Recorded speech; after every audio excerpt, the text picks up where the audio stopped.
you car. Peter Christensen here, coming to you from the CEO's desk. Going to talk about kind of a fundamental question about contracts and contract drafting and enforcement.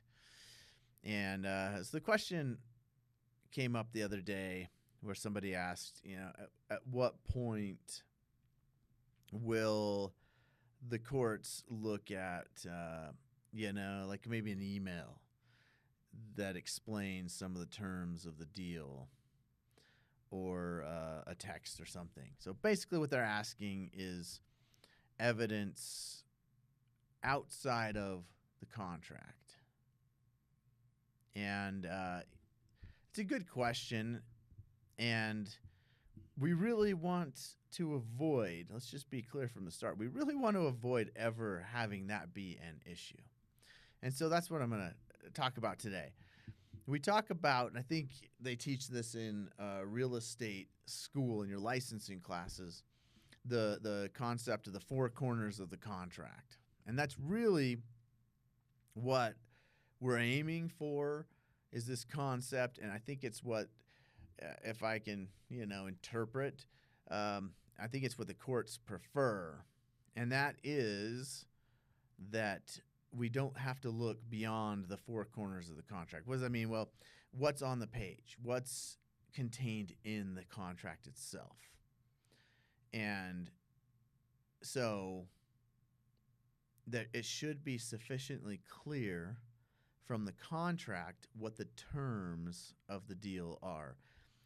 Clear enough that you don't need to look beyond the contract for anything. It just gets super, super messy when you have to start to look beyond the four corners of the contract to determine what is really meant by the contract. It can be so messy, in fact, that the contract can become void because there are essential pieces of information that are missing, that you can't really have a deal, a meeting of the minds, because there's not enough there. Now, that's not usually the case because you're in real estate, because you're using a REPSI, which obviously contains at least blanks for all of the essential information. Where it usually comes up, you can have it where maybe dates are referenced in two different places in different and they're different dates, or a yes and no box are marked, or maybe neither is marked. And so, stuff like that can come up in our standard forms and the addenda that come with them. But it really happens more probably on the blank addendum, where the parties are trying to come up with terms, and it's not a normal clause that you're dealing with that's in every REPSI. And so you have to be really careful how you draft that, because where it gets bad is when there's either ambiguity, it's just not clear from what's written, or there are contradictions. And those are the circumstances where reasonable minds might interpret it differently. And so make sure, as you are putting terms, using the blank addendum, even filling in blanks within the standard forms, that you're clear, unambiguous. What is the deadline? What are the terms? What's included? What's excluded? Whatever you're trying to deal with. And you don't have any ambiguity, because that's where it turns into a bit of a fight, or can. And really, both parties lose if what is written in the contract needs to be interpreted by a third party. So, one side thinks X is supposed to happen, the other thinks Y is supposed to happen. You look at the contract, and you could really interpret it either way. Well, then you have to get a third party to interpret it. And who's the third party? It's the court, right? It's a judge, and you're going to be in a lawsuit. You're going to be hiring attorneys. You're going to be spending a lot of money, and both parties lose. So that is when